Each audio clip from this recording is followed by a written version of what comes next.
Hey yo, what's poppin', my dudes? My name's AJ the 13th and F, and today I wanted to look over a fun hypothetical situation in which we have three one-loss conference champions in Oregon, Texas, and Alabama, and kind of discuss who's in if that were to happen. Now, once again, really quickly, a disclaimer is, honestly, it would be very, very fitting and a good way to end a season that hasn't had very many upsets if all of the four highlighted teams are here hold serve, because it's clear that they're just going to go to the college football playoff if that's the case. Those four win, they're all in. But that's not very fun to debate now, is it? That's not why we're here. We want to know, what if these three teams win? That would leave us with three teams vying for two spots, and that's kind of a fun hypothetical. Now, a quick disclaimer, once again, is that Florida State, everybody's saying, oh, they look pretty weak without their quarterback, they should get left out. And I can understand why people are arguing that, but it's not a serious argument. The reason being is that's just not what precedence says. That's just not what people have been doing in the college football playoff committee selection process. If you're an undefeated conference Power 5 champion, you're going to be in the playoffs. That's how it has worked. Now, why do I feel like I'm qualified to speak about this? I'll just tell you really quickly. So I'm a law student, and I'm also a very, very passionate college football fan. I love it. I played a little bit of college football myself. Not anything serious, but I did play. I loved it, and I feel that I'm able to give a sort of an objective analysis on this whole situation, only analyzing the facts and the criteria that the committee themselves uses to do their selection process, and I'm able to remove myself from any biases that I might have and try to give a fair, objective analysis on the chances of each team. But that being said, I'm not some law student nut who has nothing to do with college football and has his head in the clouds and in the books. I also love college football. I have a deep history of watching it. I remember watching the Kick Six. Even before that, I remember watching, oh gosh, I watched the Little Giants, for crying out loud, Michigan State versus Notre Dame. I remember watching, what was it? It was Alabama versus LSU. That was a long time ago. But it's just games like that. These are all, in the game of the century, I think it was 21-0, and then earlier in the season it was 9-6, if I remember correctly. Anyways, I love college football. I've always been following it, and I feel qualified to speak on this because I know my college football, but I also have a good understanding of how to analyze facts objectively and apply them. So with those two things in mind, I thought it would be fun to give my legal, objective analysis of the facts and the criteria the selection committee uses themselves, and, well, see who's in, as the age-old question is that they've been asking since 2015. So, in this situation, obviously, if these four teams win, then they're going to continue to go. Simple as that. But let's say Georgia were to lose, right? Then we're going to go ahead and remove them, put them down here somewhere. Let's just say 5. Why would you say, oh, but Georgia shouldn't be falling that far? It's clear. They're a non-conference champion. All the other teams are conference champions, and you might not fully comprehend this, but actually conference championships matter a ton to the college football playoff selection committee. Let's go over here and just check at it. So they use conference championships right here. So I'm going to go ahead and remove Georgia from that. I'll come back to this slide really quickly. It's just I'm trying to eliminate the teams that have lost in this hypothetical situation. By no means am I saying Georgia's going to lose. In fact, they're probably going to win. And then in this situation, Washington has lost to Oregon. Let's put them down here. Once again, this is 100% hypothetical. This is definitely not 100% real. So we're going to put Michigan up here. And then let's just say Florida State holds out. So we have 3 teams vying for 2 spots left. That is going to be tricky. That is going to be really tricky. But we can definitely do it. Alright, so Oregon, Texas, and Alabama. Now, like I said, I'm a law student, and I like to dig into what the law is. So, just a little bit of background. I'm learning all about corporate law and all the bylaws that go into everything, and I'm learning about all this nonsense in contracts law. But whenever we analyze a case, what we're taught is, in order to see a case, well, you have to go back to what does the law say. And honestly, this applies to every single person, no matter what. You can look up any law in your state. What does the law say? That's what the law is. So, to apply this to college football, what does the selection committee say? What do they say? That's what the law is. So, what is the criteria that is used by the college football playoff selection committee? Well, it says right here, the criteria that the selection committee ranks teams based upon is 1, conference championships, 2, strength of schedule. That's going to be a big one. Head-to-head results, huge. And then, interesting right here, the comparison of results against common opponents. That's a really interesting one and kind of random in my eyes. I didn't think that one was especially relevant, but lo and behold, it is. These are the 4 criteria that the selection committee actually uses, and so therefore must be afforded precedence. So back to what I was saying, to relate this to the legal field, in the law, when we have elements of a test that we have to use, we don't talk about anything except for that, right? When we're learning about what is constitutional or not, and we learn that there is 3 elements to a test, no matter how much we can argue about what the law should be, that's not what matters. It matters what the law is, not what it should be. And this is a selection committee's clear criteria for deciding how to rank teams. Now, of course, you might say, well, what if that's not enough? They have to take other things into account, and that's a fair argument. I'll give you that. It might be not an all-inclusive list, but this is certainly the list that they have named, and so therefore we should go off of it at least somewhat or majorly. So those 4 criteria are super, super important. Now we're going to come back here, and you'll see I'm analyzing all the teams using these official real sources: head-to-head, conference championships, strength of schedule, comparison of results against common opponents. And I think that's fair. But lastly, I want to just disclaim any biases that I might have. Like, I'm learning in my corporate law class, whenever we are analyzing a transaction or something, you have to disclose any conflicts of interest you might have. And so me, I live in Oklahoma. I really like Oklahoma, and so I really dislike Texas. You know, that might be a conflict of interest for me, but I feel that I'm going to do my best to analyze this fairly to Texas and fairly to Oregon. Even though I might like Alabama a little bit, I'm going to absolutely do my best and do my due diligence to do this best and properly. And so after disclosing that, you know, take this with a grain of salt, but I'm going to do this analysis of these 3 teams just like I would as a corporate director, which I will hopefully become one day, Lord willing. Now, speak of that, I should probably really get studying, but I digress. You know, I'll knock that out over the weekend and on Thursday and whatnot. Okay. Maybe tomorrow too. Anyways, sorry. So this is the selection criteria that we use, and here are the 3 teams. So in a fair analysis to all 3 teams, the only thing that we can do is really compare each to each to each. So if Michigan wins, Florida State wins, there's 2 spots left. And you might say, well, why is Georgia out? Why are they out? Here's why. They are a non-conference champion, and they have 1 loss.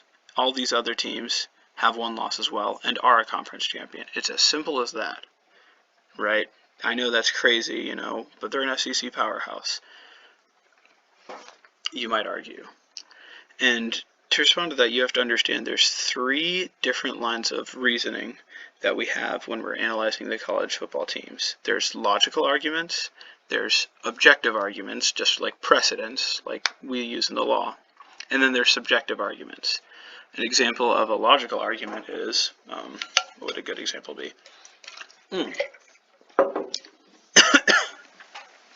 A good example of a logical argument would be something like, well, Florida State is an undefeated team, so they really shouldn't be like just written off. I know that, they might not be that good, some people would say, but logically, college football is about playing the games you can play.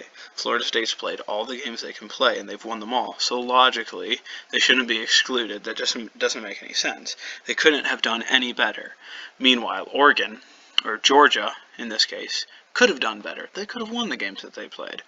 Logically speaking, Florida State in this hypothetical would be in over Georgia. Now, I also talked about a precedence argument. Another precedence argument would be, well, a Power 5 team that's undefeated and a conference champ has never been left out of the playoff in the past. In all the 9 years past? Yeah, 9 years. Undefeated Power 5 champion has never been left out. That is fair as well. That's absolutely a precedence argument. The subjective argument is, well, it's clear that Georgia is one of the top 4 best teams. That is not what my mission is today. I am here to argue objective analysis, like we use in the law. So right here, objective, but also trying to use precedence. Why do I prefer objectivity and precedence arguments, those two, over the last argument, subjectivity arguments? The reason being is, look, I know Georgia is a better team than Florida State. We all know that.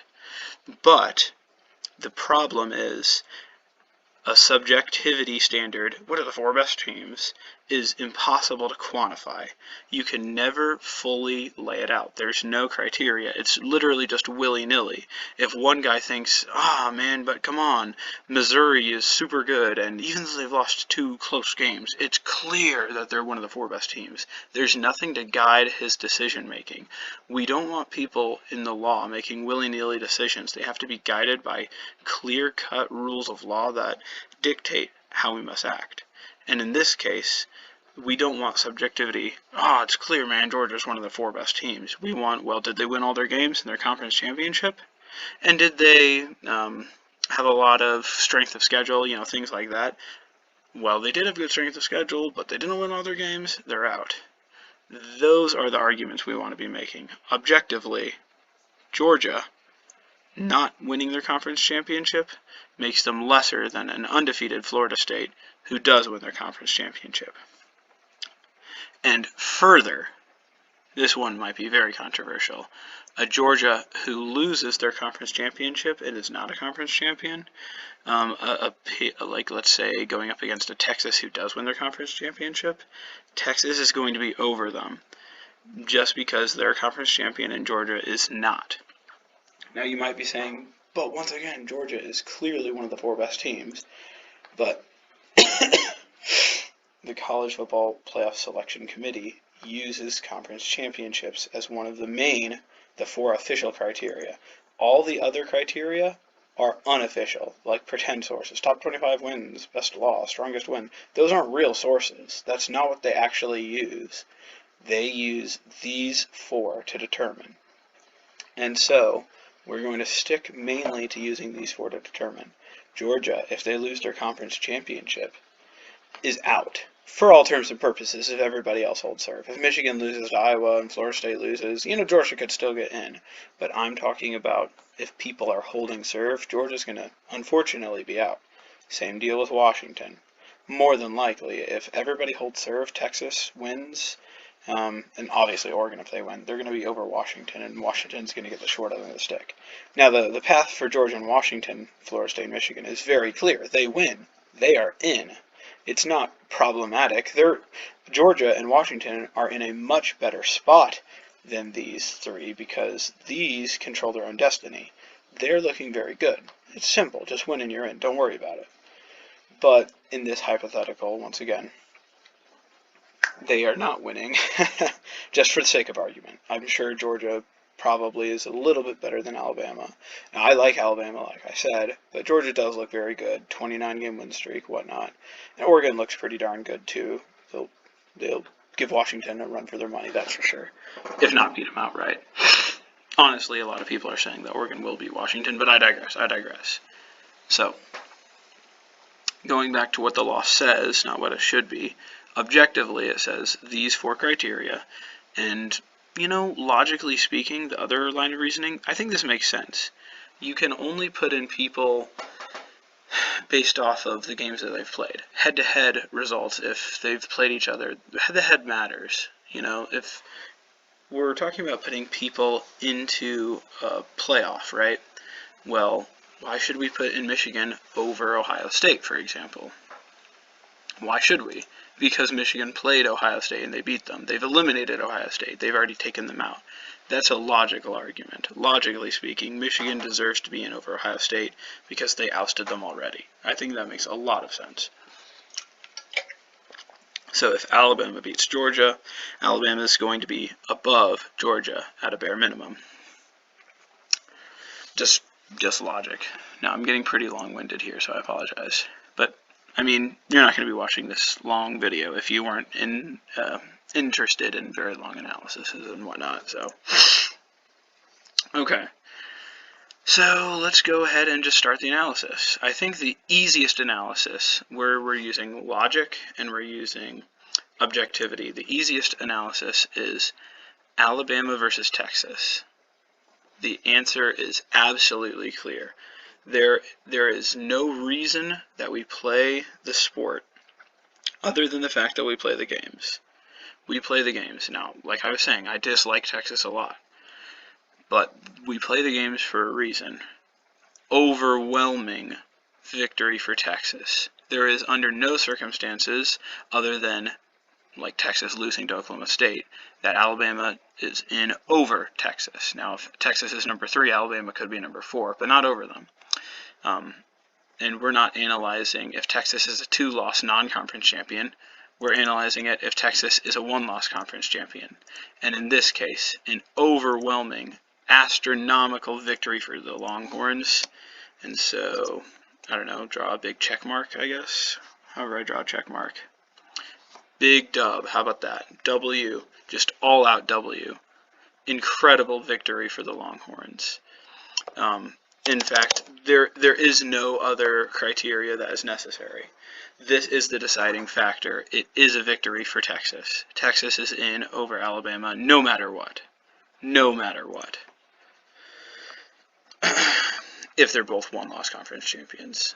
Why? Why is that? You're like ignoring SEC. Now, I like the SEC. I enjoy the SEC. They're great teams. But the fact is this. You play the game because we need to, like, for a reason, right? You play the game for a reason to determine who's better on the field. It's not on paper. It's on the field. These teams have played each other. This is a great help to our analysis. It makes it easy. Who won? Texas won. Texas is going to be above Alabama as long as they both win out 1 losses each. That makes them even. And when a team is tied even, all 1 loss each, you have to use head-to-head if you have it available. We have it available. There is no argument that Texas is lesser than Alabama. You might say Alabama has a great win against Georgia. That's absolutely true. Absolutely. They do have a great win. But you know what they don't have? A win against Texas. And you know what Texas has? A win over them. You play the games for a reason. Outright victory for Texas. That is the end of the discussion. We don't need to discuss top 25 wins, strength of schedule, conference championships won. Texas over Alabama, guaranteed. Otherwise, there is no dignity in the sport. I think that makes sense as well. So I'll go ahead and add Texas here. Just for the sake of the argument. We'll do Texas versus Oregon later. Now, this is the real debate. Alabama versus Oregon. Okay, so this is where the thing gets a little bit more convoluted. Just for a little bit of a disclaimer, I've been watching the college football playoff rankings all season. Like I said, I'm not just a law student. I love to follow college football. It's fun for me, right? It's fun for everybody. That's why we're watching this video. And what I've seen is all the college football talking pundits, Kirk Herbstreit, all the guys on ESPN, good guys, but they've all been really, really hyping up Oregon. They're saying, yeah, winner of the Pac-12 championship game is guaranteed in. There is no way that Oregon can miss the playoff if they win. And I think that's interesting because what they're doing is they're saying, oh, because Oregon is currently ranked higher, they are going to go in no matter what if they defeat Washington. And that is ignoring most of the objective facts. They're treating it like it's that each week is a poll where you move up or you slide down depending on the week beforehand. But that's not how the selection process works. That's not how the committee does. The committee, they analyze everything on a week-by-week basis. Who is truly better? That's how they say that they do it, and that's how it should be done. It's not like some random, how well did you do in comparison to the week before, but how well have you done this year? That's what it is, according to the selection committee, although I doubt that they've been following it, and that's how it should be, right? I am very skeptical of all these pundits mindlessly spouting off, Oregon is a guaranteed in if they win. Why are they a guaranteed win if they win? Because they're currently ranked highly? But what have they done all year? This is the logical question to them. Have they looked more impressive than Texas and Alabama? Do they have better resumes than Texas and Alabama?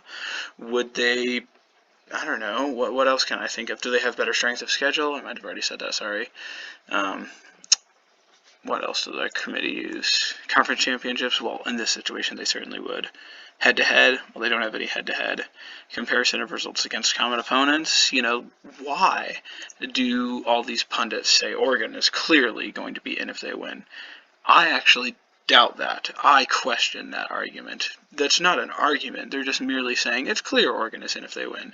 I think Alabama and Texas have very, very strong and compelling logical as well as precedential arguments against Oregon, and we'll get into that shortly.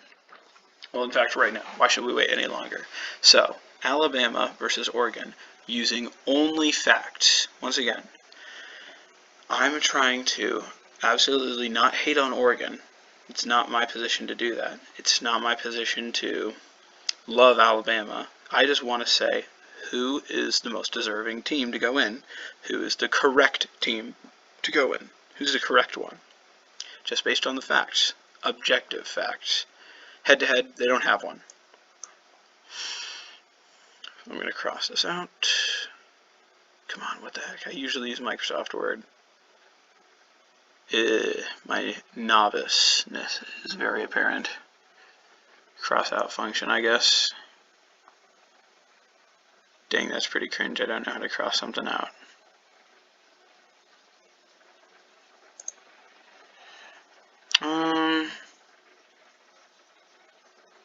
Dang, oh well. Funny. That is funny. Oh, there, is that it? Maybe? Nope, that was definitely not it. I'm just gonna be like ignoring it, I guess. No contents, I'll say NA. Dang, that's pretty cringe. I can't believe I had no idea how to cross something out. Edit. Nope. Usually it's like right here.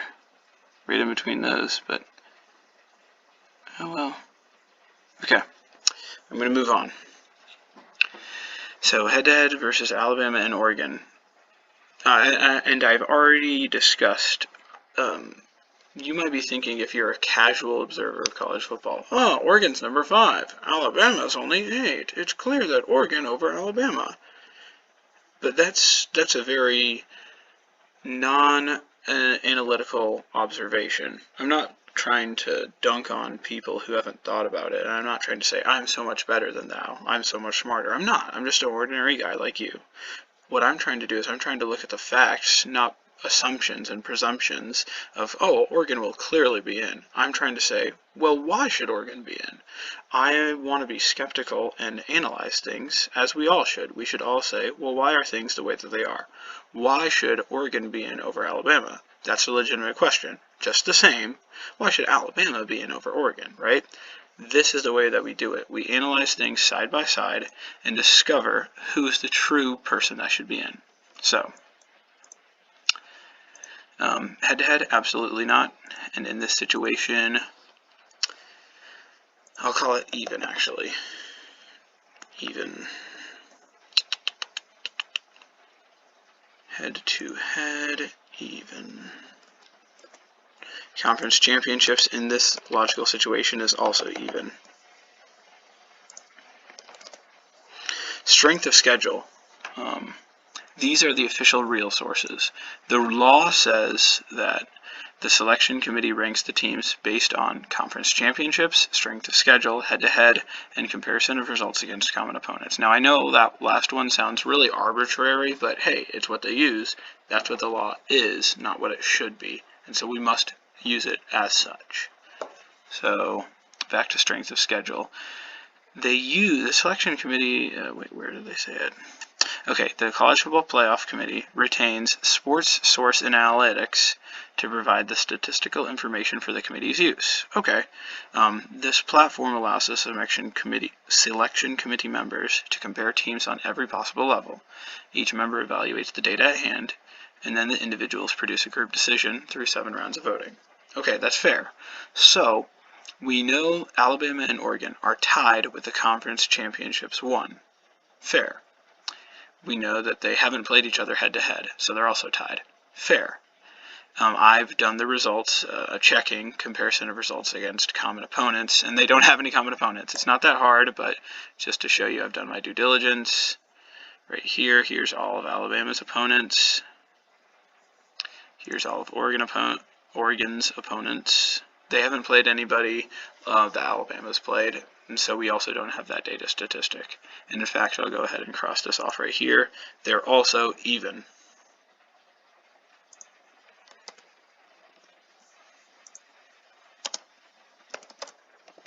Come on.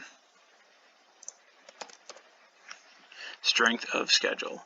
So this is the last official real source between the two that we can use to discuss and analyze. There are even in all of these 3 categories in this hypothetical situation. So, what about the strength of schedule? This is an official selection committee criterion. And what do they use? They use sports source analytics. So let's use sports source analytics. I've used sports source analytics right here, and I've centered it in and I've hyper-focused it in on strength of schedule. Okay, so focusing it on purely strength of schedule, here is the team's rankings. Alright, so Michigan State is number 1, but where's Alabama and Oregon? Rip Michigan State. Okay, so Alabama's here, 18. Okay, so Alabama is ranked pretty highly. They have a very solid strength of schedule. And I would argue to say that if Oregon's like number 21 or number 20, then that's not a real advantage for Alabama because they pretty much have the exact same strength of schedule. So this sports source analytics is the source that the committee gets their analytics from. That's not me saying this. This isn't my opinion. This is what the law says. This is where they get it from. That is what the law says, not what it should be or not what it might be. This is what it is. Alabama, according to the College Football Playoff Committee, using one of their official criterion, says Alabama is number 18. But if Oregon's like number 20, that's not a knock on Oregon. That's not a win for one or the other because those are within ordinary variation, right? Alabama is not significantly stronger strength of schedule. So if they have a significantly stronger strength of schedule, though, that is actually a point in Alabama's favor. So far, the score is 3-all. They're all tied. But where's Oregon? If it's significantly less, then that actually is an advantage for Alabama, like I am repeating myself. Sorry about that. There's Washington, number 30. Alabama's all the way up here at number 18. Well, where's Oregon? Oregon is number 66 in the nation.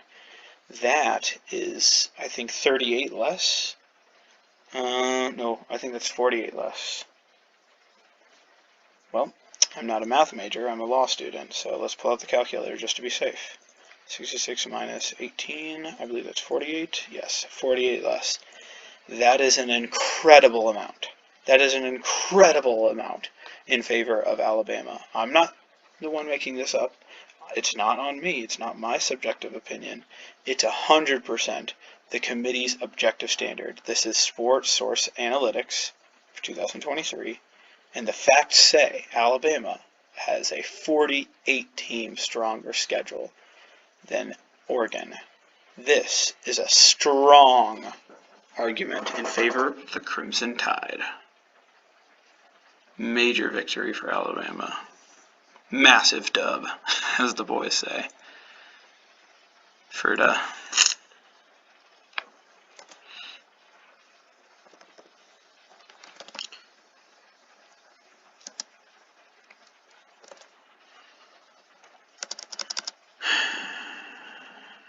So 1 large win for Alabama, 0 in favor of the Ducks. And this is the official real sources. If I was to go off only these sources, obviously Alabama would have the advantage. But, you know, obviously, we as all college football fans, we like to think that they take more into account than just these 4 factors, right? It does say, after all, that the selection committee ranks these teams based on, you know, well, using the conference championship strength of schedule, head-to-head results, and comparison of results against common opponent to decide teams that are comparable. But it doesn't say that they exclusively use that. If they did exclusively use that, it probably would have said so. So it's fair to say that they probably take more factors into account. So what are some factors that we can think of? Once again, we're not trying to be subjective here. Well, that team looks pretty darn good, so let's put them in. That's subjective. There's no quantifiable way to measure that. I could say Oregon looked really darn good against Oregon State. True. But I mean, Alabama looked really darn good against Ole Miss when they put 24 on them and only allowed 10. You could say Oregon looked pretty daggone good against Utah. Fair. But then once again, you could say, well, Alabama looked pretty doggone good when they put the clamps on LSU's Heisman contender and absolutely walked away with that game by 2 touchdowns. So the thing is, subjectivity isn't good for anything. Not anything. It's bad even, because there's no quantifiable way for us to actually measure any of that. So we go on to what are some other sources then. If these are the real sources, and that seems pretty darn weak, we all know that there's more to it than just these 4. Well, first, I would say probably not, actually. Why shouldn't they just use these 4? That's what they say they use. But if we were to entertain the thought of them using more than just that, let's go down to some secondary pretend sources. These are not sources that the College Football Playoff Committee uses. They are not. But let's just say, for the sake of argument, these might help us determine who's truly the better team. We can say, well, these are ones that people commonly use, so let's use them. Top 25 wins. A lot of people like to point to that. It might not mean too much, but it's worth a shot. The strongest win. That was also fair. The best loss, right? Of course. Wins against Power 5 teams with winning records. That one's, we're getting really arbitrary here, but it seems at least reasonable to use these. Top 15 wins. This is going to cut out the random ones like wins against Tennessee, for example, or Oregon State, for example. Wins against teams that probably shouldn't really be that impressive. You know, Tennessee doesn't look too hot at the moment, but they're a ranked win, so therefore they must be in the top 15 criterion. Really just eliminates those kind of arbitrary wins against teams that get like a 24 ranking and aren't really that significant or meaningful. I think this one is a way to see how many wins they have against teams that are actually good. I feel like that is reasonably fair. You can disagree, absolutely. This one is not official. There's no arguing with these. There is definitely arguing with these. But let's go through these and just analyze it. Why not? Let's go ahead and analyze it. Okay, so top 25 wins. I have done the research. Alabama versus Oregon. Let's go ahead and do Alabama's first. Now, many people will argue that you should do wins at the time versus wins currently. I've heard arguments for both ways. I'm just going to go ahead and make it simple. I'm just going to argue that we're going to be using today the wins against ranked teams currently as of today. And what were the rankings currently as of today? So Ole Miss is, okay, so Alabama. That's a win, not against a ranked team. Texas is a loss, it's not a win. South Florida, no. Ole Miss. Ole Miss is, I know this is going to be a ranked team. Ole Miss is number 11. Okay, that's 1 for Alabama.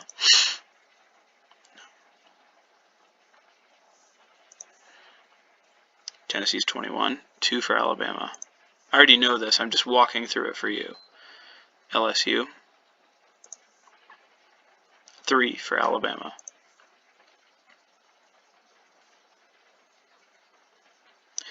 Obviously, Georgia's favored. I'm not writing Georgia off by any means, just for the sake of the discussion. This is 4 for Alabama. Whoops, wrong. 4 for Alabama. We already know Georgia's still number 1 currently. They'll probably be like number 5 or something if they lose. So that's 4 top 25 wins for Alabama. Oregon. Colorado. Let's see if Colorado is ranked. They're not. I already know this. Nope, they're not ranked. In fact, they're 4 wins and 8 losses. Stanford is also not ranked. Washington, well, no, it was a loss. Washington, nope. Utah, I wonder if Utah is ranked. They're not, I already know this. Also not trying to be boastful and arrogant, I just have, I'm following college football. Utah is not ranked. I wonder if USC is ranked. They're not, they're 7 and 5.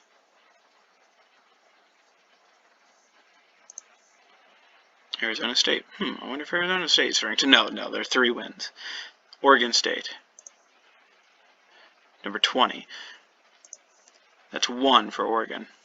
And then in this hypothetical situation, Washington is also going to be a ranked win, so that's 2. 2 for Oregon, 4 for Alabama. The answer is clear. Large favor, in favor of Alabama, sorry. Largely. That's literally twice as many. This is a major win, literally doubling up the Oregon Ducks in the amount of victories. Once again, I'm not trying to hate on Oregon. I'm trying to keep it very objective, only focused on the facts. And the facts clearly tend to support Alabama. So far, anyways, of course.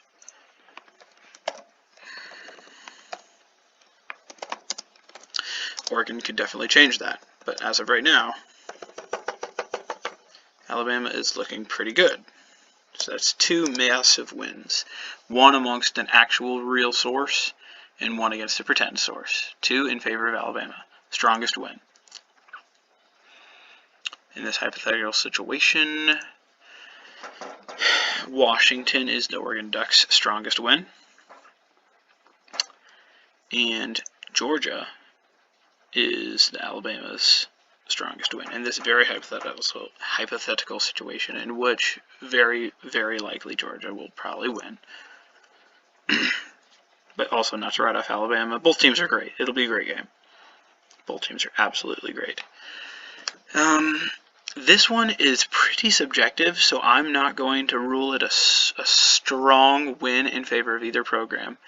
But let's be real. Let's be down to earth. Georgia is a better win than Washington. Georgia's number 1 at the moment. Washington's number 3 at the moment. Georgia has won the last 2 national titles. Washington, I don't think they've won a national title in the modern era, really. Might be wrong about that, actually. Let's go check before I speak incorrectly. Where are we going to do that?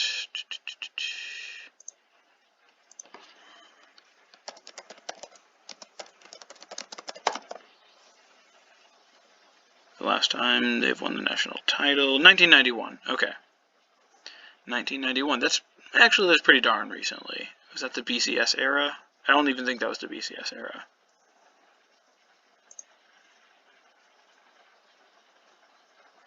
Come on.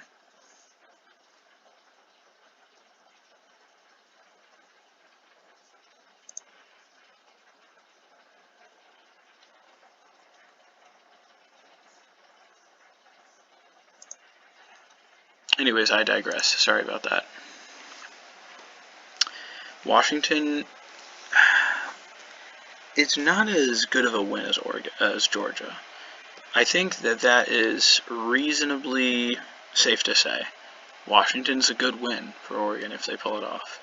But it is not as impressive a win as Georgia. Georgia's the #1 team in the country. They have a 29-game winning streak. They have won the last 2 national titles. They have been #1 for pretty much all season. Washington has never been #1 this season. After the win by Alabama and Oregon, I think it's safe to say Washington drops, let's just say Washington drops 5 spots, or 4 spots, right, to like #7 or 8. Georgia probably drops 4 spots to #5. Washington is not as highly ranked as Georgia in that situation, and Georgia's a better win. Georgia is a better win. It is not a big time advantage for Alabama, but once again, it's a small advantage for Alabama, so I'll go ahead and write that.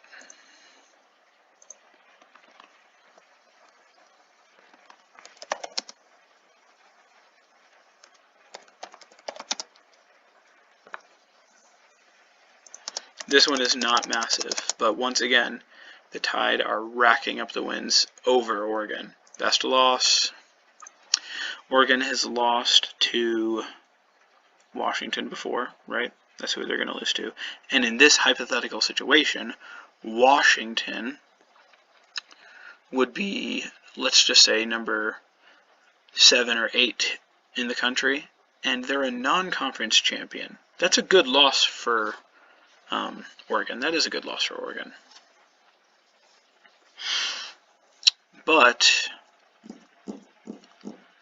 Alabama's loss is better, because Alabama has lost to Texas, who in this hypothetical situation would be the Big 12 conference champion, which is a better loss.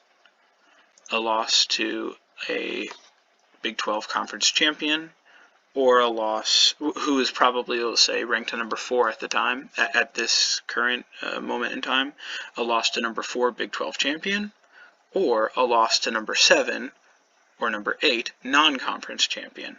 Which is the better loss? Alabama has the better loss. Now, this is a very, very arbitrary, very random source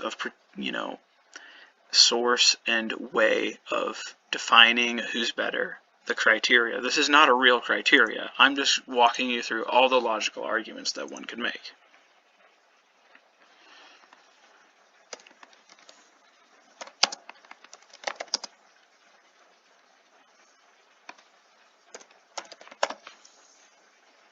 It's a very slight advantage, but it is one. Wins against Power 5 teams with winning records. This one is just really arbitrary, but I'm just trying to show you that Alabama has a stronger case than Oregon. Wins against Power 5 teams with winning records. Okay. In this one, to make matters simpler, I'm going to bring in this ESPN article to help make things much simpler. So, wins against Power 5 opponents with winning records. Alabama has 5, Oregon has 3. It makes it a little bit easier than walking through all of their cases, but you can do the research if you'd like. To simplify things, I'm bringing in this article right here. Wins against programs in the Power 5 with winning records. Oregon only has 3, Alabama has 5. I'd say just a regular advantage in favor of Alabama. because this one is not very dispositive. Dispositive means the way that you decide things. It isn't a very big indicator of who's the better team, but it is a somewhat indicator of who's the better team.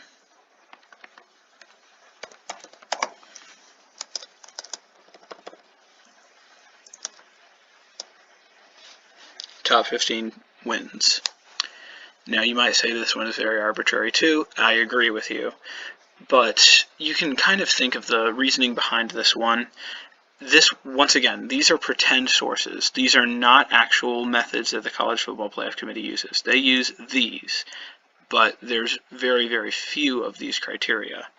These point in favor of Alabama just by strength of schedule, but by no means, we should do a little bit more thorough analysis on that. So just entertaining the thought that there could be more things than that, the top 15 wins is a logical argument. It is not a eye test argument. It's not subjective. It's a logical argument. That's all this is. This isn't something that the committee 100% uses.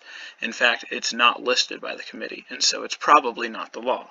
But just to indicate if there were other things that the committee takes into account, these are the types of things that they would take into account. The logical theory behind using top 15 wins is cut off the nonsense wins, the wins against Tennessee, the wins against Oregon State, who doesn't look that good at 8-4. You could argue with that, but Tennessee is 8-4 as well. The fact of the matter is that let's cut off the nonsense, cut the fat. What are your good wins? What are your very impressive wins? That is the idea. Going to the creme de la creme, the cream of the crop. How many wins do you have? Alabama, in this hypothetical situation. Ole Miss is number 11. I already know that. That's 1 for Alabama. Tennessee is not. 2. Excuse me, sorry about that. LSU is number 13. 2 for Alabama. And then in this hypothetical situation, Georgia. Obviously, they're going to be ranked at number 5 if they lose to Alabama. So that is 3 top 15 wins for Alabama. Oregon. Colorado, already said not ranked. Washington, but they lost. Utah, unranked. USC, unranked. Oregon State, number 20. Washington, the only win in the top 15 for Oregon would be against Washington. 3-1 in favor of Alabama. That is 300%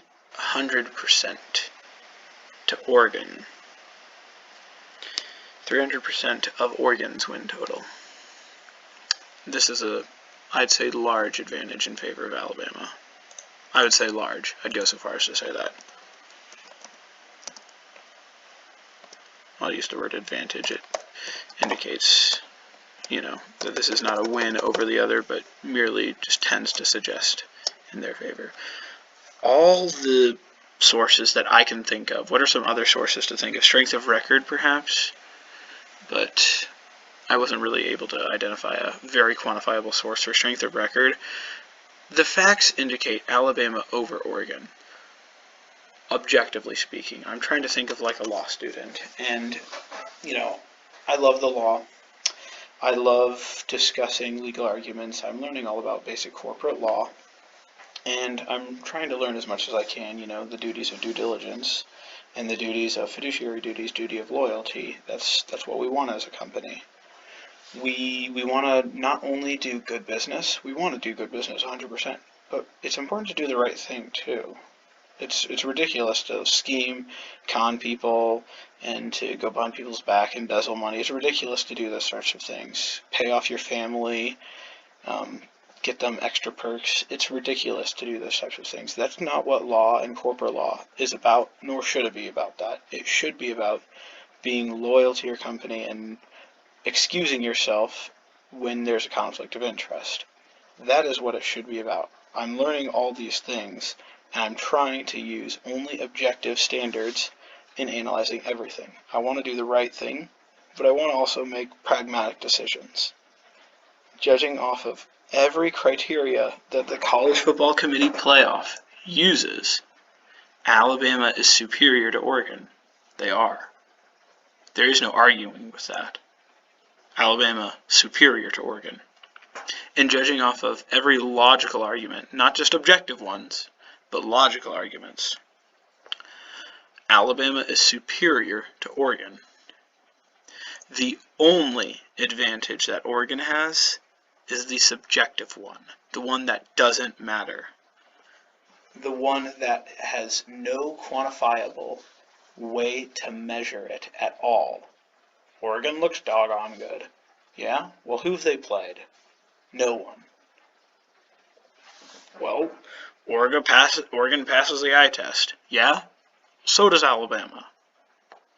All these things indicate precedents in favor of Alabama, real sources in favor of Alabama, secondary, pretend sources, logical ones in favor of Alabama. The only thing that Oregon has in their favor really is that for some bizarre reason, the committee is putting them at number 5. They don't have any facts to suggest that they are better. They don't have any logically thought out arguments to suggest that they are better. The only thing that suggests that they are better is that last week they were rated higher. That is it. It's circular reasoning. It is saying, oh, because they're higher, they should be higher. That's not an argument. It doesn't hold up in a court of law in the slightest. Things are not the way they are because of the way they are. Things are the way they are because there are reasons for them. There are reasons for Alabama to be higher than Oregon. There are no reasons for Oregon to be in favor of Alabama. Alabama outclasses them in strength of schedule and in nearly every single metric that I could imagine. Now, whether they outclassed them on the field, something else to be determined, and I would love to see the two programs play. But judging off of the facts, objective facts, logical facts, Alabama superior to Oregon. If this plays out. And don't get me wrong, it'll be all very fitting when Georgia beats Alabama, and we don't have to have this discussion. But, for the sake of argument, Alabama should be above Oregon, and they will be above Oregon. There's not really any doubt in my mind about that. I think people are tending to forget the fact that the committee smiles upon the SEC very much. There is no denying the fact that the SEC is impressive, and the fact that the SEC has been shown favor by the committee. The committee will not leave out a one-loss SEC champion for a one-loss Pac-12 champion when the SEC champion has a superior strength of schedule and superior wins in all categories. Unfortunately, in this situation, the Pac-12 would be left out. Now, it's no argument all the way up here.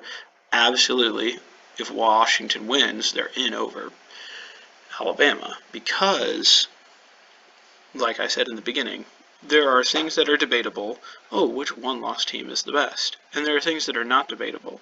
A one-loss conference champion, a undefeated Power 5 conference champion has never been left out of the playoff. They are not left out of the playoff, nor should they be left out of the playoff, logically speaking. They should be included. That is logic. That is objective precedence. Washington is going to be in. The Pac-12 wants Washington to win. But if Oregon wins, there's no reason why they should be in over Alabama, who also wins. And in fact, I say Alabama should be in over Oregon, just logically looking at the facts. And the famous phrase, facts don't care about what you think. The facts are what they are. We already did Alabama versus Texas head-to-head. It just, must be afforded the ultimate weight. Alabama outclasses Oregon. So, well, Oregon is not out of opportunities yet. I mean, if Alabama loses, that's good for Oregon. Texas loses, that's good for Oregon. But what in this hypothetical situation if Texas were to win as well. Now, the problem really rears its ugly, ugly head for Alabama, is because there's no way that they're going to get Alabama and Oregon in if Texas wins, because Texas has to be above Alabama. They must. They must be above Alabama. So Alabama cannot be included, and Texas not included.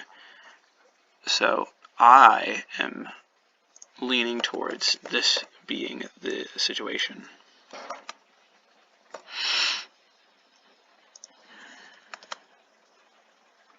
Boom. This begins to look like what is clearly going to happen if it occurs this way. But why should Texas be above Oregon? Why should they? That's a good question.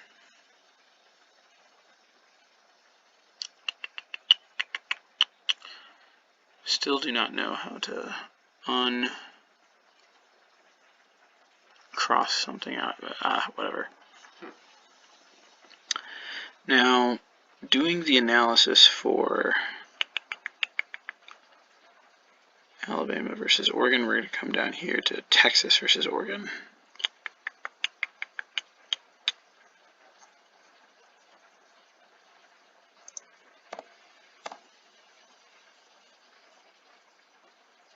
Ooh, that's what it was.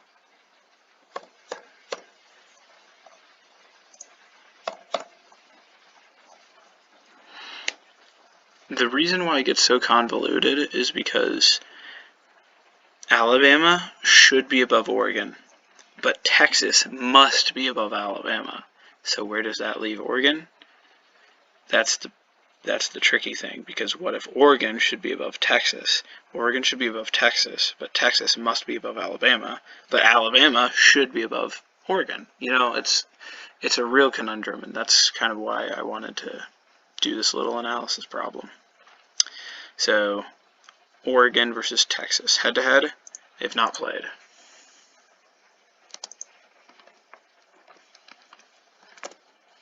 Conference championships won, even. They both have won one in this hypothetical situation. They both have won. Strength of schedule.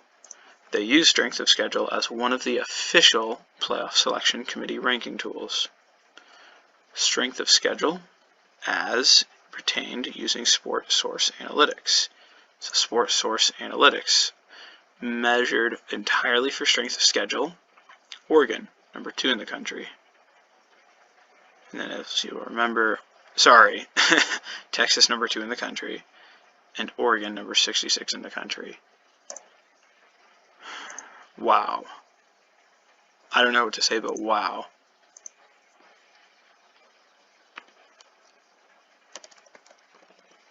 I'll say huge win in favor of Texas. That is a monstrous advantage for Texas. If that isn't an advantage for Texas, I don't know what is. Texas, under one of the official genuine sources used by the playoff committee, has a massive win over Oregon. Comparison of results against common opponents. This has been talked about pretty extensively. They have one common opponent between the two teams, Oregon and Texas. It's not Rice, it's not Alabama, it's not Wyoming.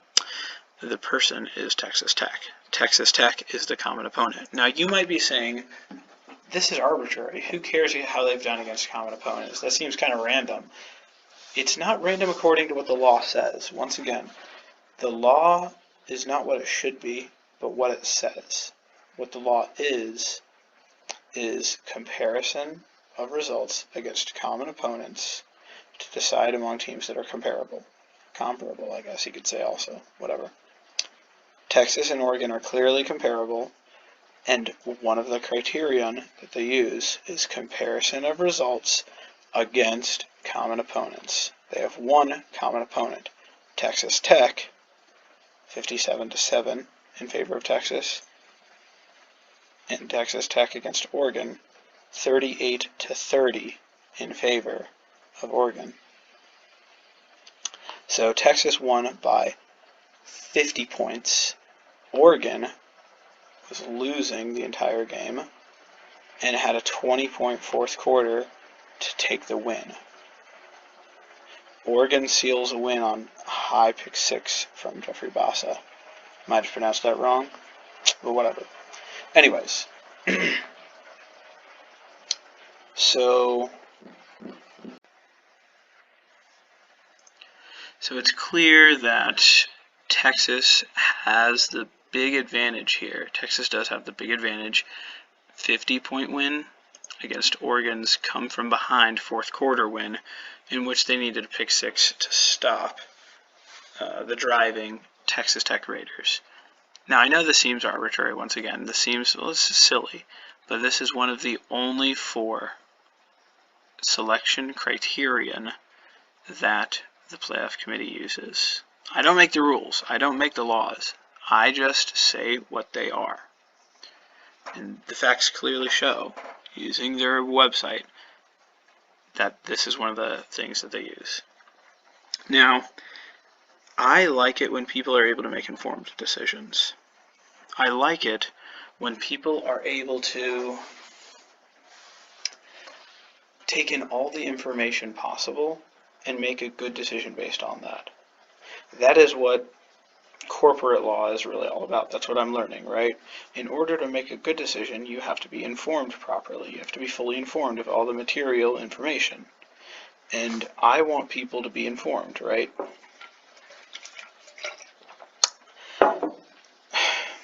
It always makes me a tiny bit, not upset, but I'm like, I want you to know so that way you're not in the dark. I want you to know that the selection committee has actual criterion guiding them.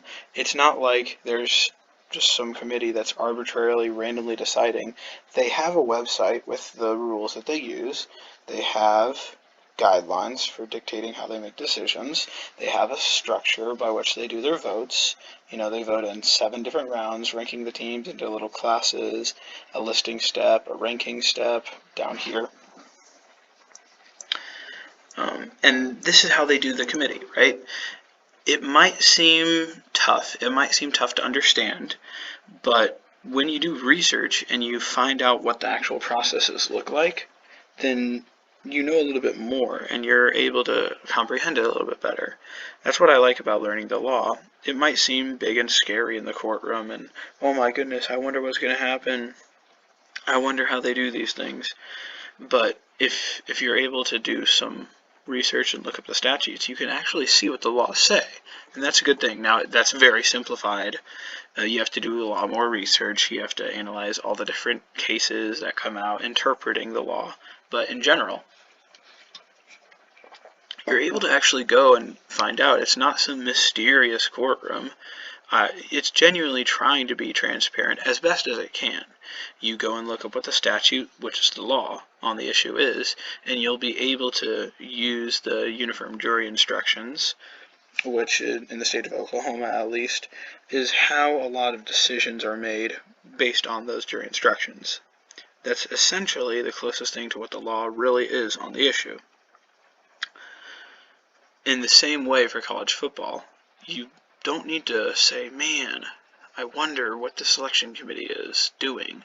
I wonder what criterion they use. I wonder why they're being so arbitrary in ranking these things and deciding who goes. It doesn't have to be that way. We can look up what the actual process is that they use according to what they say. What is the law? This is what the law is. This is the law. Right here. That's what they use.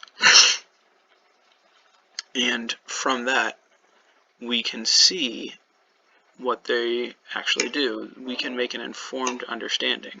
We are not in the dark. We know this is the ones that they use. Common opponents, head-to-head, strength of schedule, and conference championships. Those are the things that they use. Excuse me.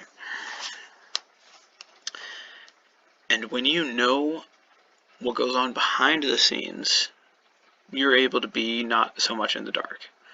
So knowing just now that they're not in the dark as much, we can see a little bit behind it. If we know what goes on behind the scenes. We know a little bit more and we're not in the dark, and that gives us a little bit more faith in the process that's going on. When we're able to make an informed decision, and when we are able to fully understand what's going on, that should allow us to be more content and satisfied. We shouldn't be all up in arms against the committee when and if they make these decisions, as long as they're abiding by the rules that they dictate.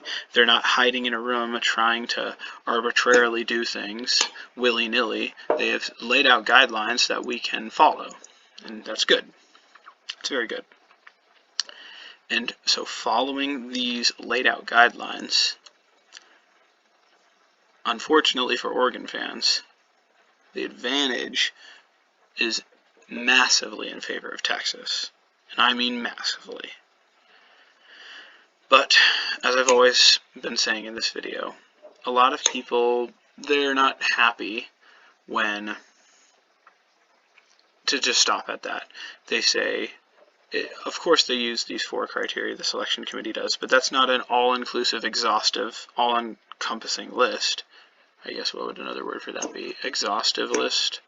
Conclusive list? There's a word that starts with a C that means the same thing as exhaustive. Comprehensive list, yeah. This is not a comprehensive list. This is just a list of some of the things that they use. And to that might be a fair argument. So let's bring in some other sources, ones that are not official. They're not real sources, but ones that make logical sense. These are logical arguments. These are not objective precedent arguments. Once again, we want to stick to objectivity, and we want to stick to a little bit of logic, but absolutely not subjective arguments. Those don't do any good. So, top 25 wins.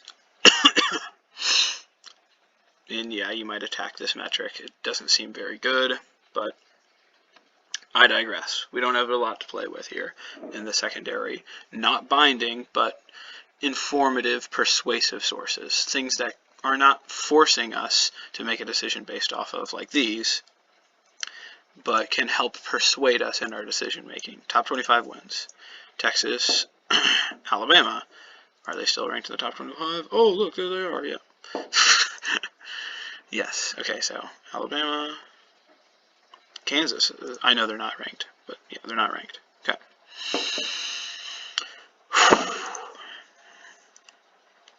So Alabama still only has 1 win. Oklahoma was a loss. Kansas State, is that a win? Kansas State, looky there, 25. That is a number 2 win for Texas. Second win in the top 25. And then if they beat Oklahoma State will probably not drop out of the rankings. That'll be number 3. So 3 in favor of Texas. Oregon. Oh, sheeshmongers. Come on. Sheeshmongers. Schedule. This is weird.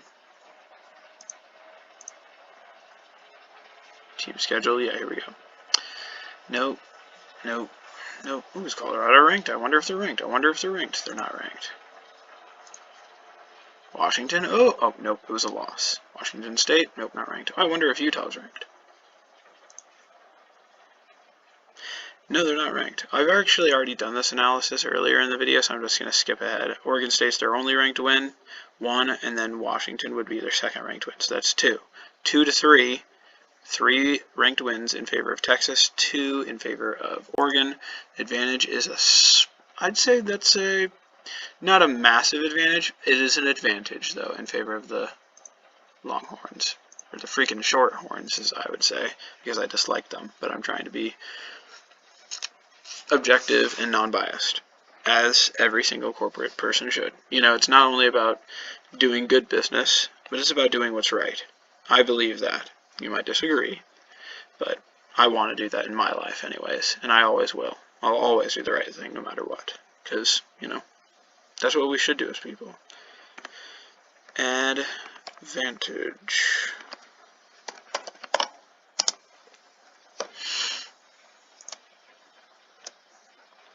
Strongest win. In this hypothetical situation, let's see what Oregon's strongest win is. It's against Washington, and let's estimate they drop down to like 7 or 8 after the loss. Where would a loss put them?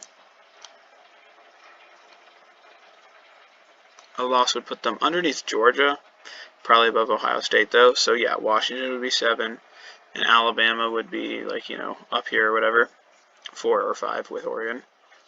So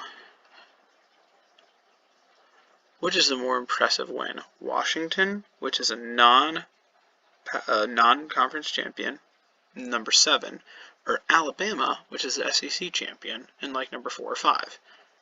This is a slight advantage in favor of the Crimson Tide. In favor of Texas. Texas has a slight advantage here.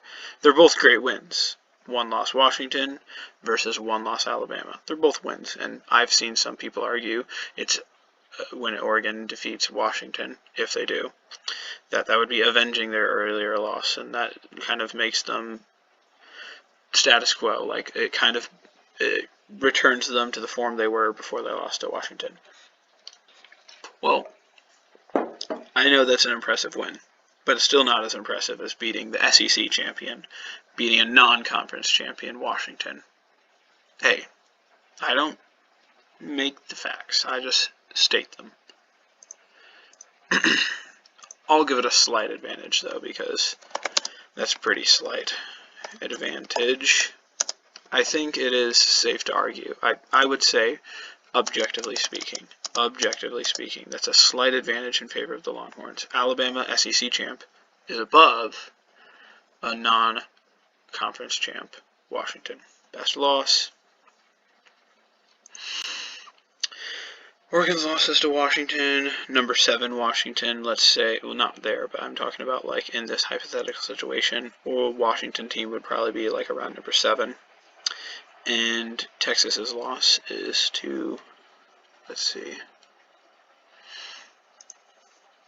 I know it's to Oklahoma, just to verify proof, lost to Oklahoma. Number 12, Oklahoma. And let's say, is Oklahoma going to jump any of these teams? Don't really think so. I'm trying to see what Oklahoma's going to be at Selection Sunday. Nope. They're not going to jump them. If Georgia loses, they're not going to jump Georgia. Nope. Okay, so Oklahoma's going to be ranked at number 12. I would go so far as to say that's a good advantage in favor of Oregon. That's a good advantage in favor of Oregon. Best loss, Oregon. Excuse me, sorry about that.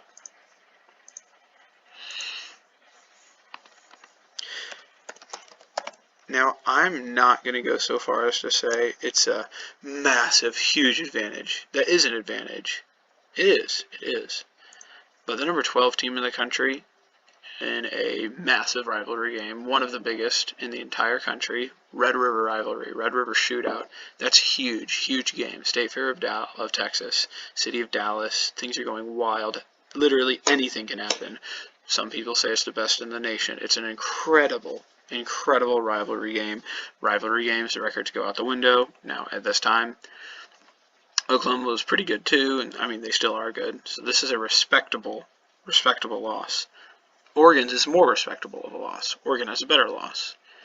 But the 7th team versus the 12th team, it is an advantage. It is an advantage for Oregon. But it is not a massive advantage because Oklahoma is very well respected. I am trying absolutely as hardest as I can to not be in a conflict of interest, to be very objective and non-biased. I'm not trying to be favoritive towards Oklahoma. I would say that it is certain that Washington is a better loss for Oregon to have than Oklahoma. But the difference between, let's say Washington drops to 7, the difference between 7 and 12 is not massive. It is not a massive difference like Oregon and Texas's strength of schedule. The difference isn't 60, I think it was 64, like their strength of schedule is. The difference is 5 between about, let's just estimate 7 and 12. That is not a massive difference. It is a difference, but it is not a massive one, and that's why the advantage is a regular advantage in favor of Oregon.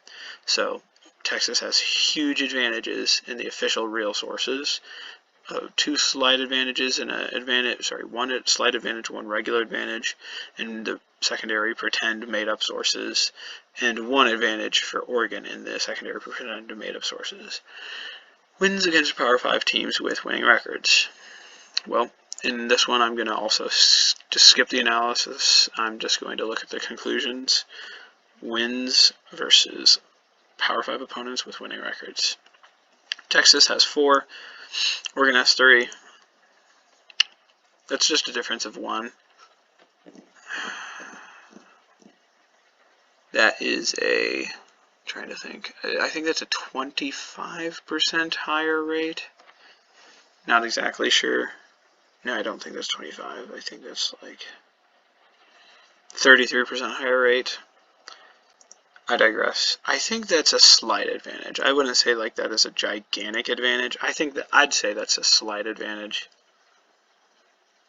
I'll go ahead and rule it a slight advantage in favor of the Shorthorns.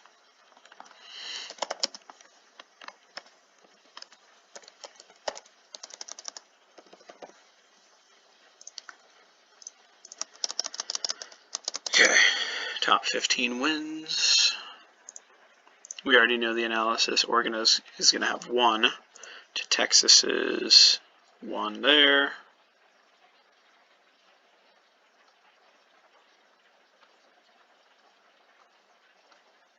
Nope, that's a loss. And Oklahoma State is not going to be a top 15 win. Let me just check to be safe. I know the rankings just came out, but yeah, Oklahoma State's still 18. And they won't be in the top 15 if they were to lose to Texas. So that's 1 and 1, even.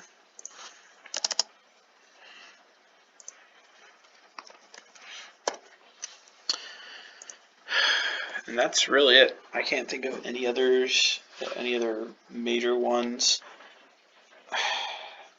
except for subjective things, using objective stats, using objective things.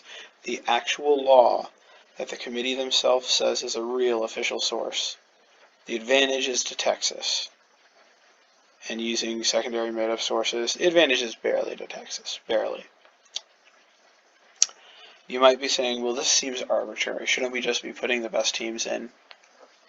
I mean, yeah, we do want great teams to play in the college football playoff. But the problem is both of these teams are great. Let's take a step back. Take a step back. Texas is obviously a great team. Big 12, 1-loss conference champion. Oregon is also obviously a great team. A Pac-12 champion, 1 loss. They're obviously both great teams playing well. And so you can't just say, put the best team in, because they're both great. There has to be a way to split hairs. How do we decide? In the law, when there's a tough battle, there has to be actual laws to follow. How do we split the hairs? How do we make a decision? There has to be criteria to make a decision based upon. That is a must. Otherwise, we won't get things done. We want things to be efficient and for things to happen. We want things to move smoothly. A well-oiled machine with the gears running smoothly. We want that. That is a good goal to have.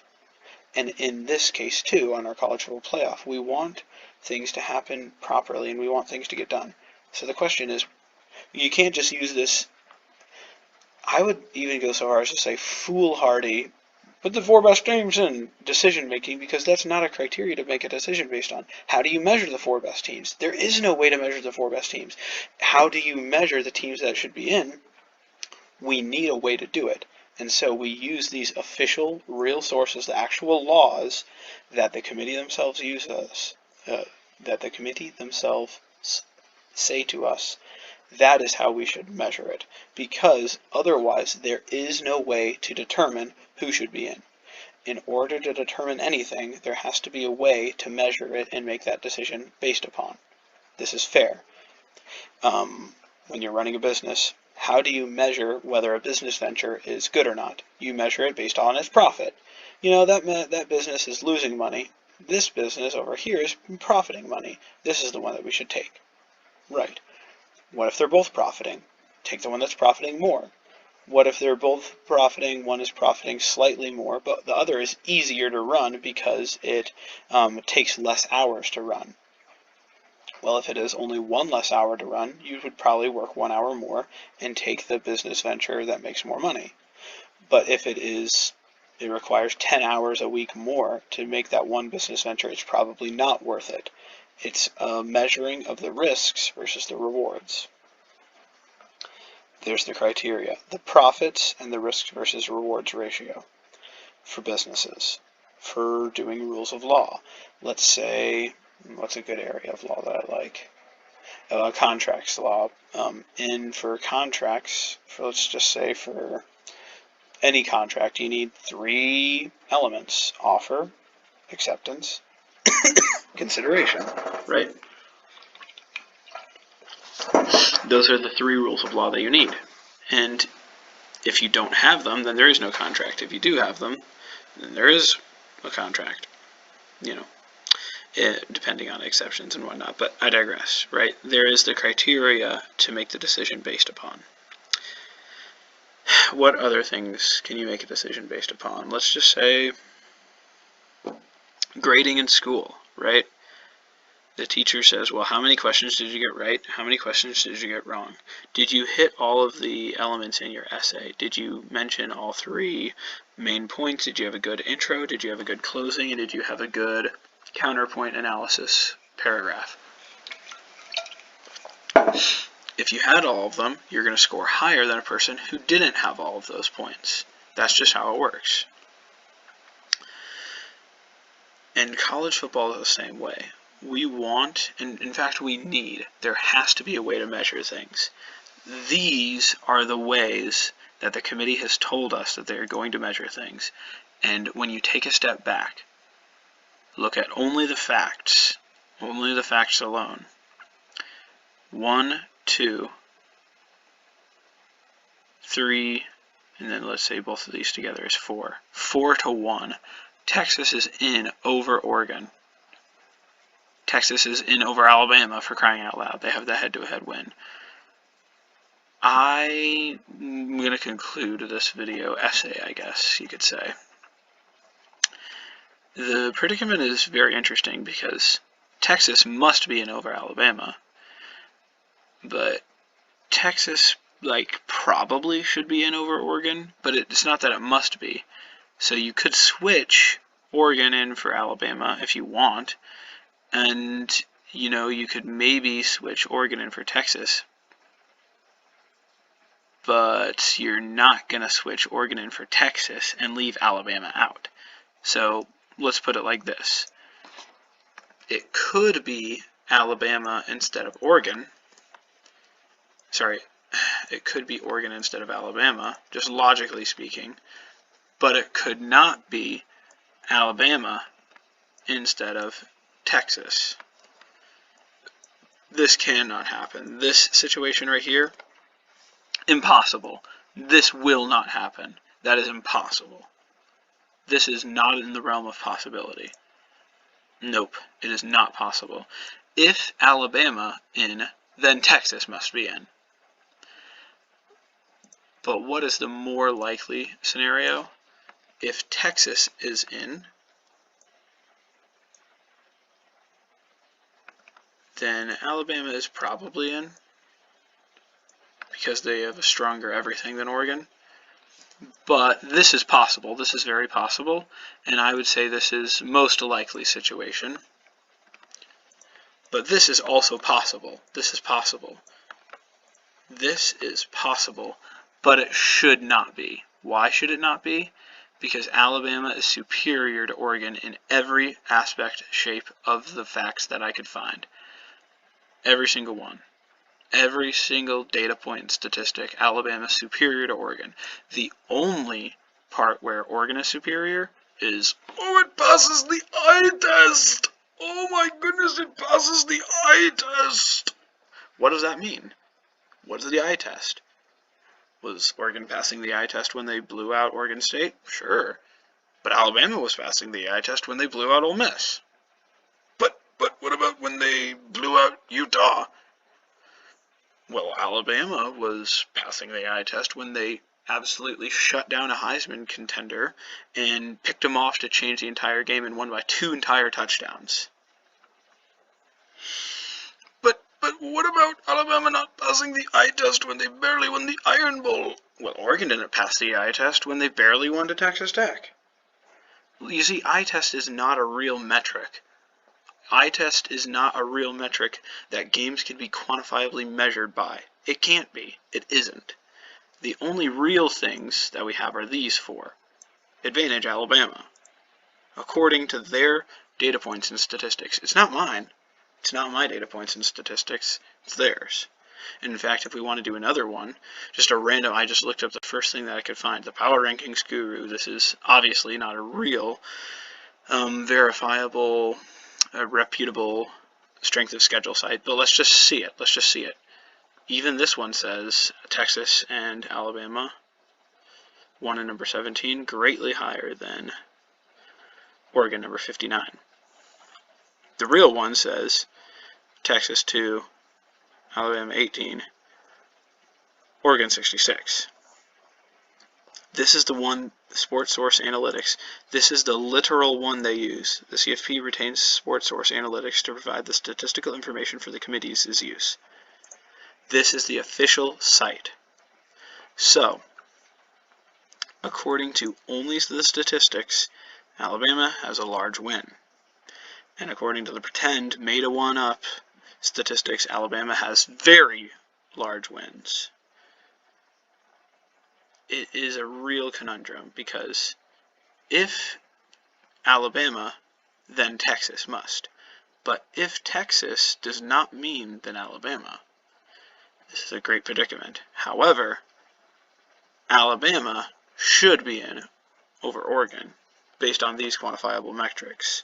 The only metrics that suggest otherwise are not even the eye test, because Oregon looks about as good as Alabama using the eye test, but really just the mere fact that the College Football Rankings Committee randomly placed Oregon at number 5. Once again, this is circular reasoning, and it is weak reasoning.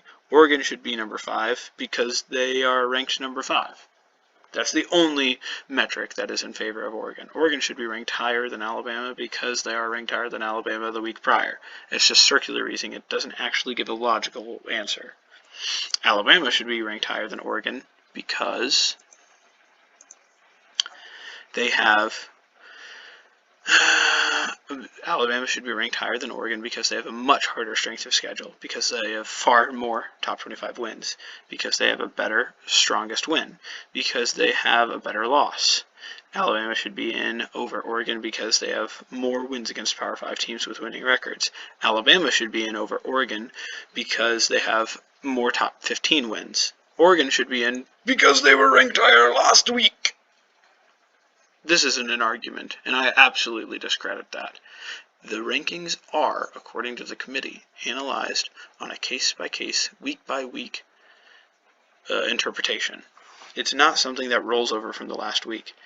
And in this scenario, I'm afraid Oregon is outclassed. And I do not mean that to disparage any Oregon Ducks. I do not mean that to roast Oregon or anything. Oregon's a very reputable program. But they do not own the advantage over Alabama in the slightest. Now, it's a little bit closer to the debate between Texas and Oregon, but still, the advantage is for Texas. And I'm sorry, but I disagree fiercely with the college football pundits like Kirk Herbstreit who say it's clear that the Pac-12 champion winner is in. I mean, if Washington wins, sure they're in, of course, obviously. And in that situation, that would look like this. Actually, no, they're probably going to be honestly above Florida State, really.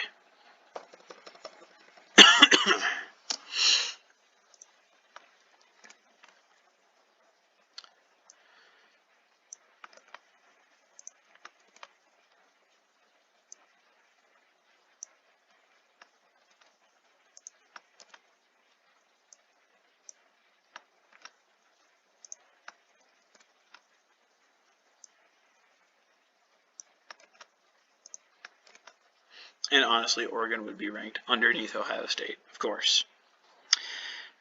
If Washington wins, Washington's probably ranked number 2 in the country, above Florida State. But if Oregon wins, that does not necessarily mean that they are in the playoff. In fact, I think Oregon actually needs Alabama to lose to Georgia. Georgia goes up here.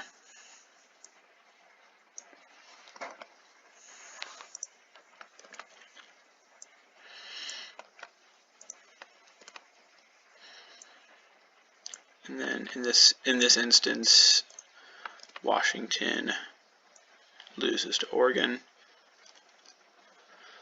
Whew. Actually, dang, that's tough. According to my analysis, anyways, dang, that is a really good predicament. If Georgia beats Alabama, then it would be Georgia, Michigan, Florida State, undefeated, Power 5 conference champion. They need to be in anyways. And then I would say Texas over Oregon. Not based on, what happened last week, but merely based upon the facts, the cold hard facts. Texas would have a better resume, really, than Washington does.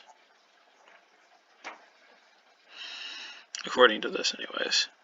The actual metrics, the strength of schedule, in comparison to results against common opponents. Texas is superior to Oregon.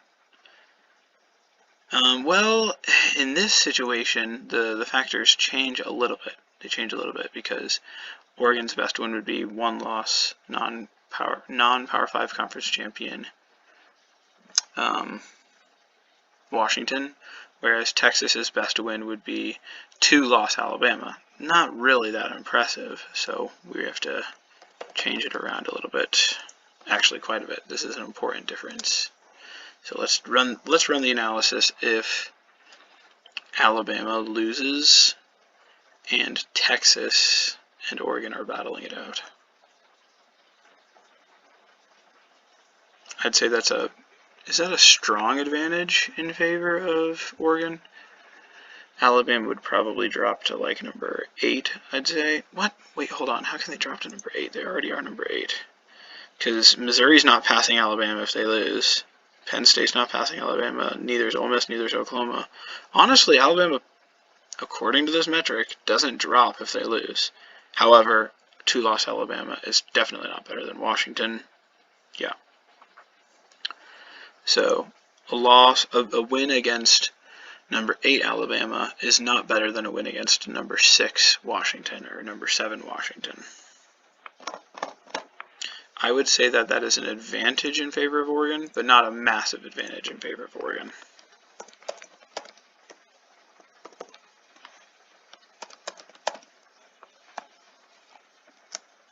Like it is a solid advantage.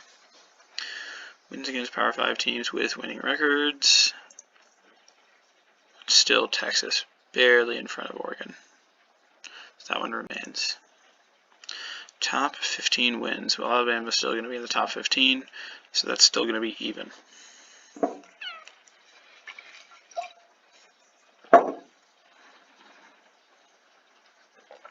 I'd say, honestly, using the official real sources, it still remains in favor of Texas. So I would still say Texas outclasses Oregon. But don't ask me for my opinion on it. I'm using the college football playoffs criteria. I'm using what they say the metrics are. I'm using these metrics to determine that Texas is better than Oregon. Using really just, I would even say using rudimentary logic and reasoning. Oregon was ranked number 5 last week and above Texas, so they should be ranked above Texas next week. That isn't very sound logic. We have to analyze them on a case-by-case, week-by-week basis, and when you do that, Texas is superior to Oregon. The true way to analyze it is as done here. Oregon versus Texas. the babyish, what I don't understand why, the babyish way to analyze it is just to say Oregon was last week really high ranked, so they're going to be ranked again really high next time. I'm not trying to belittle anyone, and I'm not trying to mock anyone. I'm not trying to say, oh, how mighty I am, greater than thou. I'm not trying to be a person who looks down on others for the way that they think versus the way that I think. But I am trying to say that we should hold ourselves to a good standard, and we should try to challenge ourselves to think the very best way. We should think to the greatest extent and use the most logic. And everyone can do that. I challenge everyone to think very critically. Critical thinking is a great skill, and that's something that we should all exercise. Absolutely. Now, am I a nerd? Unfortunately, yes. But anyways, back to the matter at hand. We should all think critically, and we should do our best to challenge us, to push us forward, to think to the very best of our abilities. And I think the college football pundits merely saying, oh, Oregon was ranked higher last week, so they're guaranteed to be in if they win this week.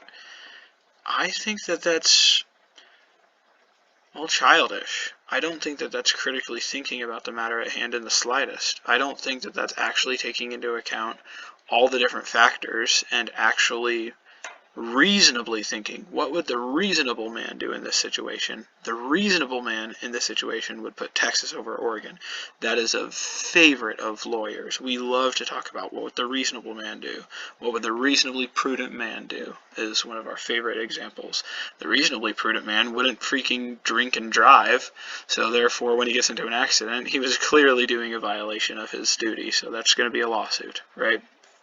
And what would the reasonable man in this situation do? Would he say, oh, he was ranked high last week, so he's going to be ranked high again? No, that's not what the reasonable man would do.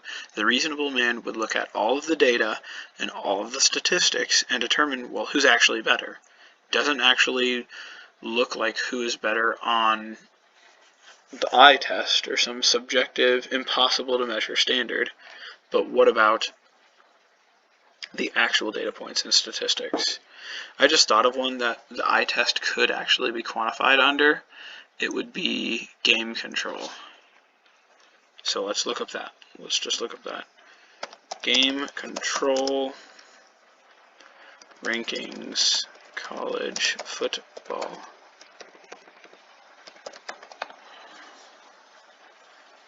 What? Okay, that's obviously from a different year.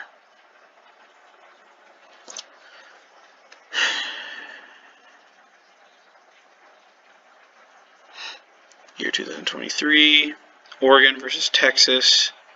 That's pretty similar. That's pretty, whoa. Washington has number 3 in the country in game control?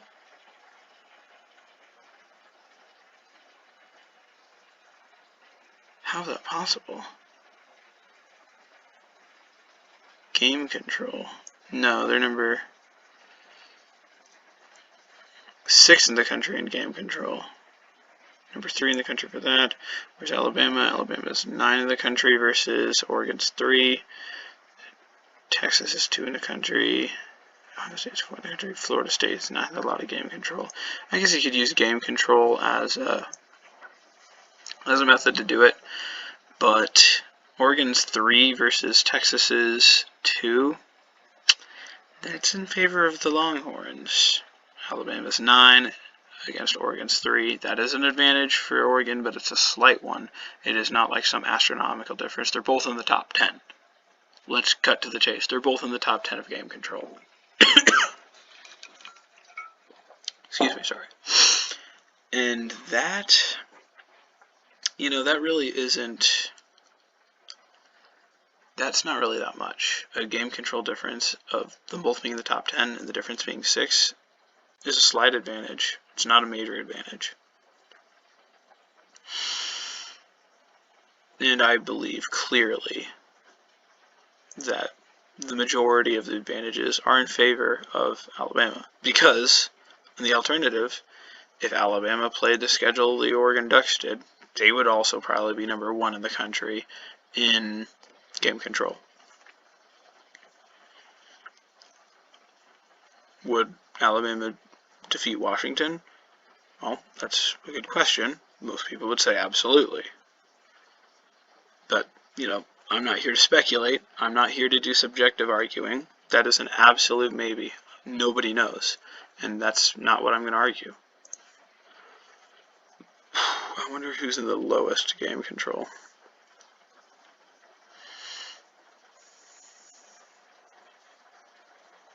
.34 Iowa. Oh, RIF Oklahoma State. Because they got wiped with UCF and South Alabama. Yeah. Iowa, the legends. Controlling the game, just not at all. Anyways, that is, well, the thing is, that's not a statistic that the selection committee decides to use. That is 100% a secondary pretend source. It's not a real source. It's not one of the actual metrics that's used. And while that gives a slight advantage for Oregon against Alabama, it is a slight advantage for Texas in favor of Oregon. Alabama still has by far the large amount of victories over Oregon. Texas has by far a lot of victories over Oregon. And, yeah. So to conclude, let us reorganize. If all three teams have one loss, they're conference champions.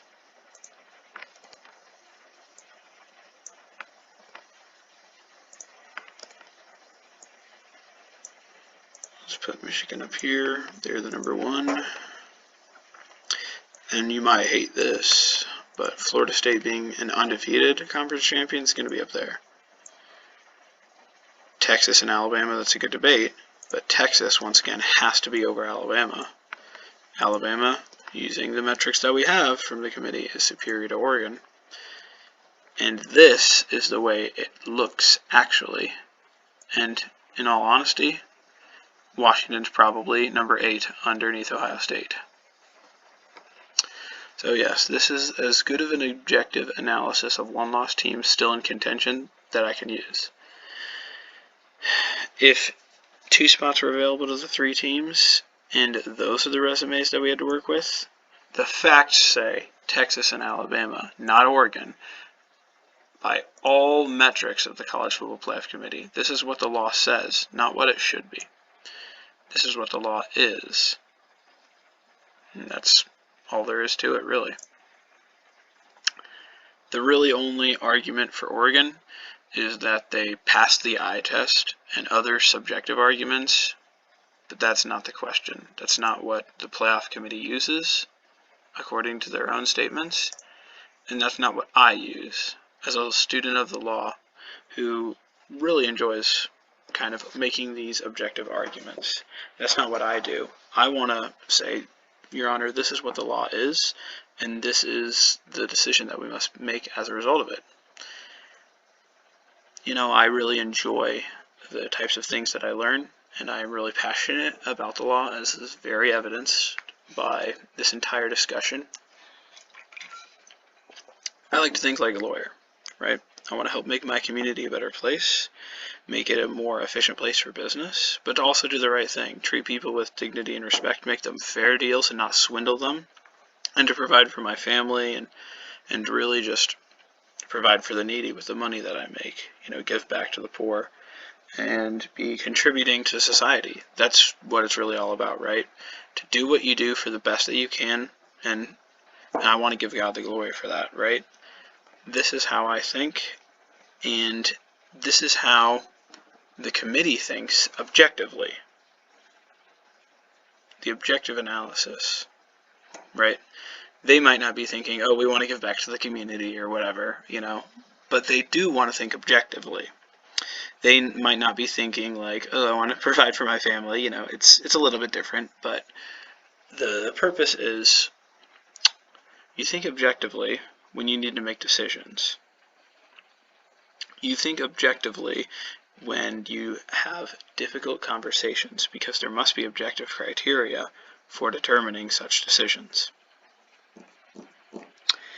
And objectively speaking, using the committee's own standards, Alabama and Texas above Oregon. Using circular logic, subjective reasoning, and nothing else, that's the only way that Oregon gets in over Texas and Alabama. I wouldn't be absolutely stunned on Selection Sunday if all three teams 1, 2, 3 win and Oregon gets in over Alabama, but I will tell you this. It would be proper and right for these two teams to get in over Oregon. Do I think this is going to happen? I don't think so. I think this is going to all sort itself out. Absolutely. You know, Florida State, unfortunately, without their quarterback, they don't look incredible. They could easily lose to Louisville. I'm not saying they will, but chaos usually happens in college football as a lifelong fan and as a guy who loves to play football. I gotta believe somebody's gonna drop a game. It would absolutely not surprise me if Georgia beats Alabama. That is very, very possible. It's also 100% possible for Texas to drop the game to Oklahoma State.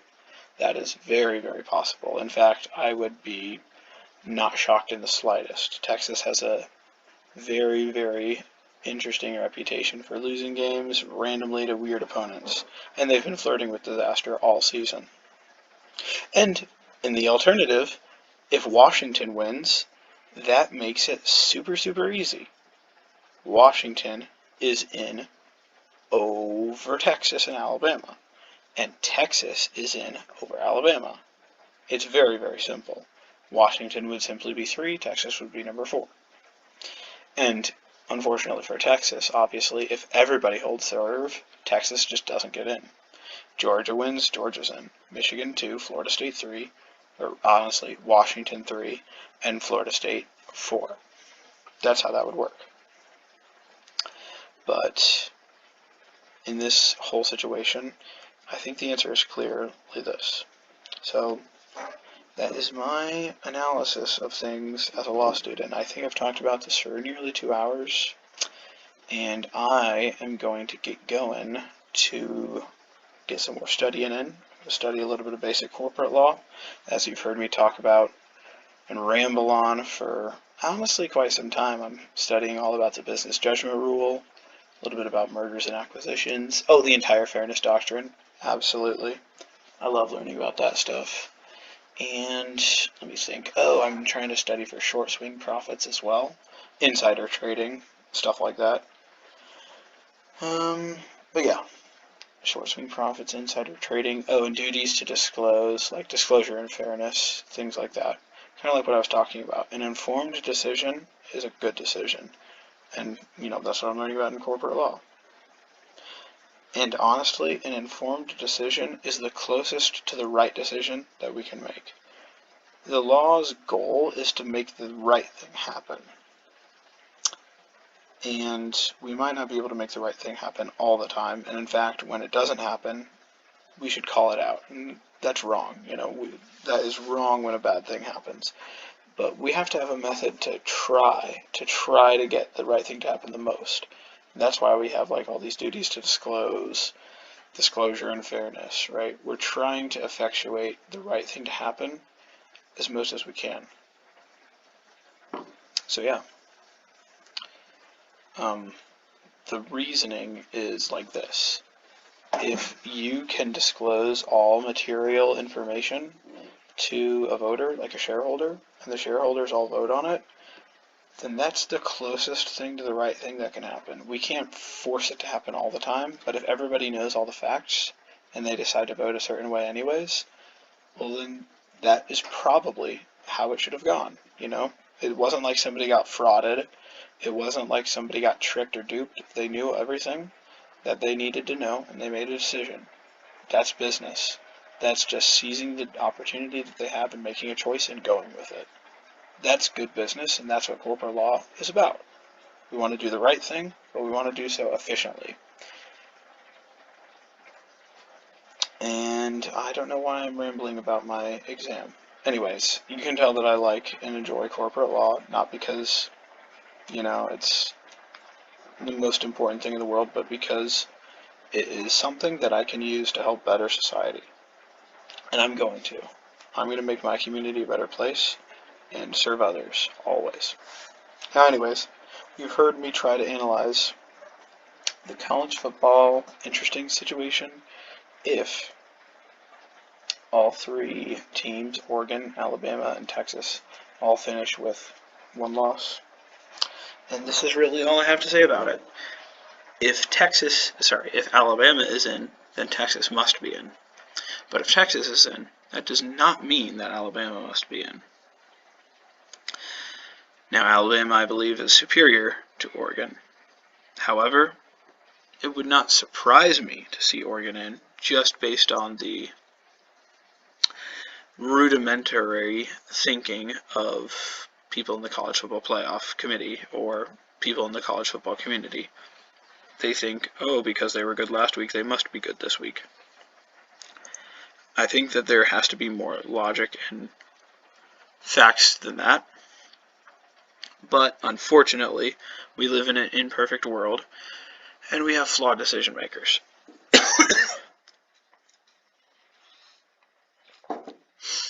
And if they chose to put Oregon in, I think that would gravely upset people in Alabama. People in the entire South would be, very disappointed, and they'd be saying, yeah, but Alabama's a better team. But in the same vein, people in the Northwest would be very upset if Oregon were left out in favor of Alabama. They'd be saying, well, you have an East Coast bias. You just dislike us. It's really hard either way. Going off of the subjective feeling, they were there last week, so they should be there this week, it would have surprised me to see Oregon in. However, doing an objective analysis, Michigan 1, Florida State 2, Texas 3, Alabama 4. That would be honestly pretty cool. Michigan, Alabama, a great game there. Ooh, that's a good game. And then Texas, Florida State. And I know Florida State's looked fragile the last couple weeks. But so is Texas. Excusing the Texas Tech game. Let's see, what was their record? They put a nice one together against Iowa State, won by 10. Really squeaked by against TCU. Really squeaked by. And then, barely won against Kansas State. Same thing against Houston. I saw that game, and it was honestly really, really close. Houston had a 4th and inches when it should have been first down, and then mindlessly just threw a pass instead of, quarterback sneaking it. So, 3 really close, very losable games. And, yeah, Texas has also looked vulnerable. So Florida State versus Texas might be a little closer than people think. However, I think it is very, very, very logical to say Texas would win. And then Alabama versus Michigan would be one for the ages. I would actually really enjoy to see that game. I believe Alabama would win. You might be like, what, that's crazy, that's ridiculous talk. Fine. But just going off of precedents in history, usually the SEC has absolutely ruled in the playoffs. The SEC is not to be trifled with. I think it was Georgia that laid a beatdown on Michigan. I'm going to look at that a few years ago.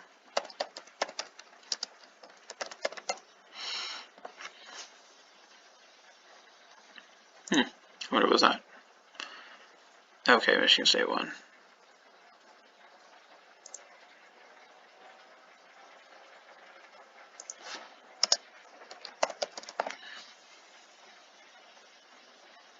Yeah, 34-11. It was a beatdown. And obviously you would say Alabama is not as good as Georgia was that year, and Michigan is better than they were that year. All fair. All fair. But I would say, I mean, who's won national titles in the last 3 years? Alabama. Who has had a streak of national titles in the last 10 years? Alabama. Alabama has proven themselves time in and time out. I have seen through the years Alabama continuously be championship national title caliber. I've not seen that for Michigan. Michigan is a great program, and they're undefeated. So I would not be absolutely shocked if Michigan were to win. No, by no means. And I am not a Michigan just denier, I guess. I'm not a person who just hates on Michigan and says they're terrible. They obviously looked very impressive in defeating Ohio State. That's true. But I would say Alabama is actually very dangerous, and I would say I would take Alabama against Michigan in a neutral site. Why? Well, just from history. But Michigan might be better this year, and that's a very fair argument. That's subjective. That is 100% subjective, and I won't speak on that. That's not my realm. That's not for me to decide. And I would suggest that Texas and Florida State would also be a little bit of a closer game than somebody might expect, but yeah. Okay, now really I'm going to go get studying. Alrighty, everybody. This has been a very long-winded, epic discussion. This is my conclusion on if all 4 teams finish with 1 loss. Sorry, if all 3 teams finish with 1 loss, and you can absolutely feel free to disagree. But no, you're not disagreeing with me. You're disagreeing with College Football Playoff Selection Committee's standards. I hope everybody has an awesome night, and take care. God bless. Catch you all on the flip side. So long.